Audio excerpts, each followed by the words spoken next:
సురేష్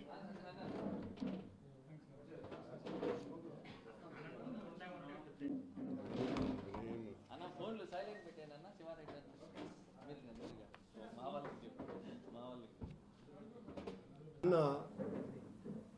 మా ప్రభుత్వ హయాంలో పరకామణి చోరీకి సంబంధించిన విషయానికి సంబంధించి జ్ఞానశూన్య మూర్ఖేషు లోకేషు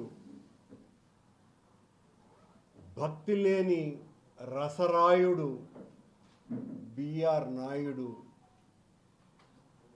వీళ్ళిద్దరూ ముఖ్యంగా లోకేష్ గారు కరుణాకర్ రెడ్డి భూమన అధ్యక్షుడిగా ఉన్నప్పుడు ఈ పరకామణి చోరీ వ్యవహారమంతా నడిచింది అని వాళ్ళు చెప్పటం జరిగింది. మొట్టమొదట దానికి సమాధానం, నేను అధ్యక్షునిగా ఉన్నప్పుడు ఆ సంఘటన జరిగింది నిజమైతే నా తల అలిపిరిలో నరుక్కుంటా, కాదు అన్నప్పుడు వీళ్ళిద్దరూ బహిరంగ క్షమాపణన్న చెప్పాల. నా మొట్టమొదటి డిమాండ్ అది. తల నరుక్కోవటానికి కూడా నేను సిద్ధంగా ఉన్నా, నేను అధ్యక్షునిగా ఉన్నప్పుడు జరిగింది అని పదే పదే మాట్లాడినారు. నేను దేనికైనా సిద్ధం. ఈ సందర్భంగా ఆ పరకామణి చోరీకి సంబంధించి త్రైలోక్యనాథుడైన వెంకటేశ్వర స్వామి దివ్యధామాన్ని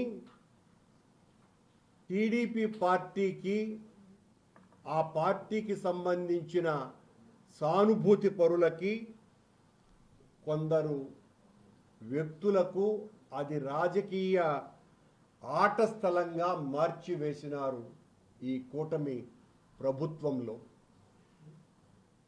జరిగింది ఒక్కటైతే దాన్ని చిలవలు పలవలు చేసి వక్రీకరించి తమ రాజకీయ స్వార్థం కోసమని స్వామి సన్నిధానాన్నే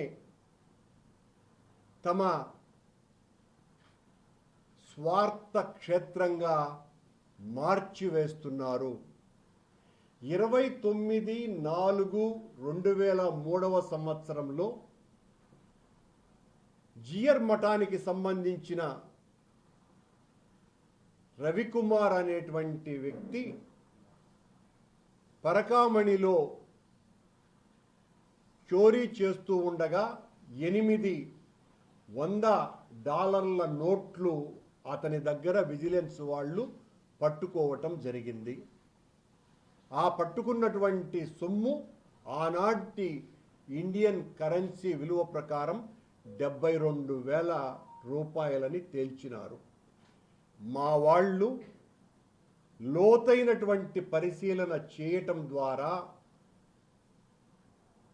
అతను దాదాపు 20 సంవత్సరాలుగా ఈ రకంగా చేస్తున్నాడన్నటువంటి విషయాన్ని బయట పెట్టిందే వైఎస్ఆర్ పార్టీ నేతృత్వంలో ఉన్నటువంటి మా పాలక మండలి, మా అధికారులు, ఆనాటి అధికారులు.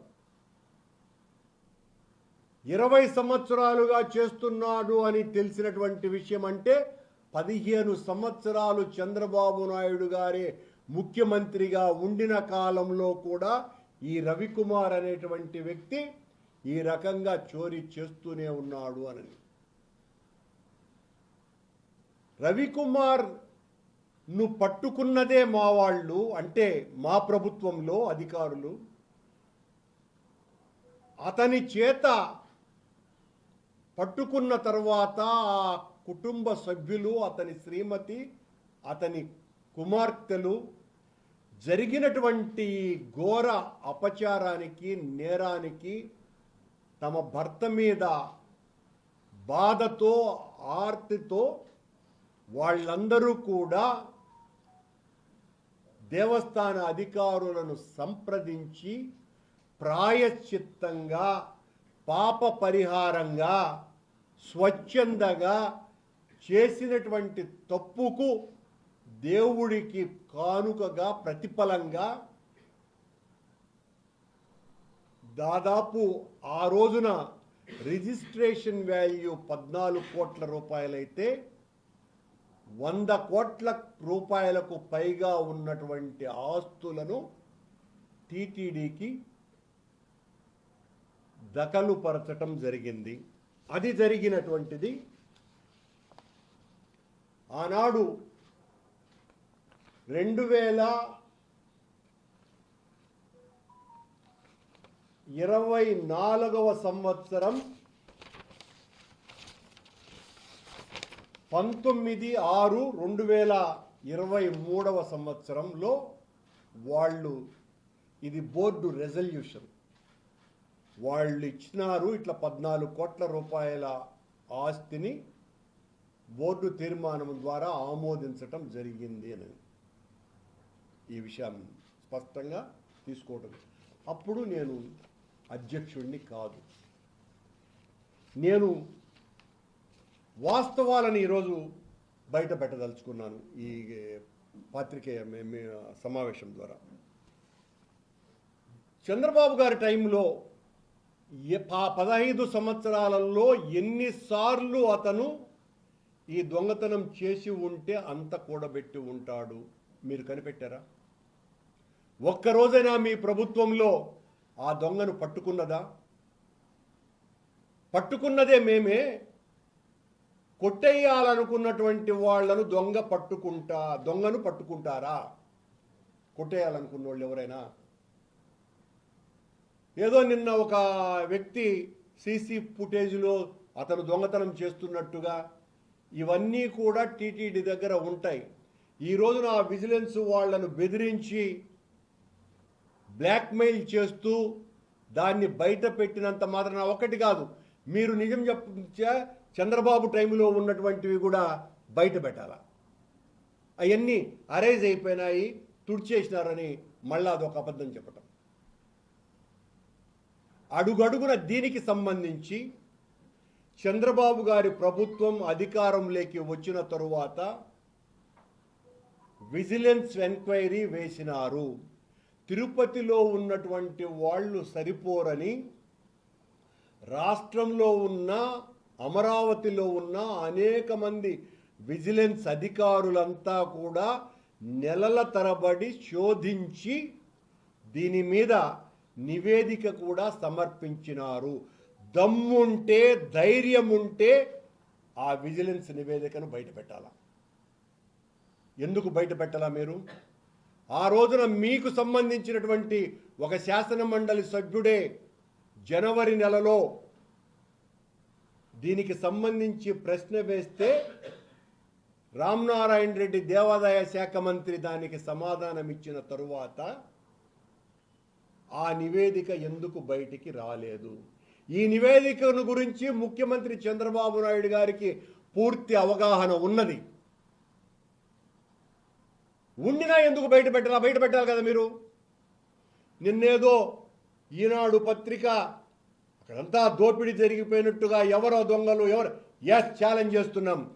దమ్ము ధైర్యము ఉంటే వెంకటేశ్వర స్వామి భక్తులంగా వెంకటేశ్వర స్వామి సేవలో తరించినటువంటి వ్యక్తులంగా ఛాలెంజ్ విసురుతున్నా దీన్ని సిబిసిఐడి ద్వారా కాకుండా సిబిఐ చేత విచారణ చేయించండి. అప్పుడు నిజాలు తెలుస్తాయి, ఏది నిజం ఏది అబద్ధమని. మీ ఆరోపణల అబద్ధమా? ఆనాడు టీటీడీ అధికారులు చేసింది నిజమా అన్నటువంటి విషయాలు బయటికి వస్తాయి. మీకు దమ్ముండాలా? ఊరికనే పేపర్ల సమావేశాలలో కూర్చొని మా మీద దాడి చేయటంతో సరిపెట్టుకుంటే ఉపయోగం లేదు. 100 కోట్ల రూపాయలకు పైగా దోపిడీ జరిగిందని చెప్తున్నారు కదా.